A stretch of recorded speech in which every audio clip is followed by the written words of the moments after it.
noire à côté de lui. Le chasseur l'ouvrit par curiosité. Il découvrit qu'elle contenait 2 millions d'euros. Bien que cet argent puisse lui attirer des ennuis, pourquoi refuserait-il de l'argent qui se trouvait déjà entre ses mains? Il rapporta la mallette chez lui. Mais au moment de dormir le soir venu, le chasseur se sentait toujours mal à l'aise. Pour garantir la sécurité de sa famille, il organisa le retour de sa femme chez ses parents, et s'installa dans un motel avec l'argent. Pour enquêter sur leur origine, il cacha la mallette dans le conduit de ventilation de la chambre 137.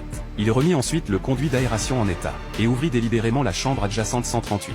Sans savoir que cette décision lui avait sauvé la vie. Le tueur l'avait déjà identifié, et grâce au traceur dans la valise avait rapidement localisé la cible dans la chambre 137.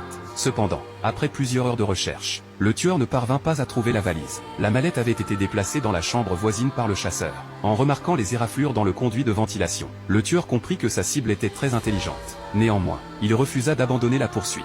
Il força la porte du chasseur de la même manière. Mais le chasseur avait déjà fui les lieux, et s'était installé dans un autre motel. Le chasseur réalisa que le tueur pouvait le pister, ce qui lui semblait étrange. Pour vérifier ses soupçons, il ouvrit rapidement la mallette d'argent pour fouiller. Effectivement, il y avait un traceur dans les billets. D'après la fréquence du clignotement rouge, il était clair que le tueur se rapprochait.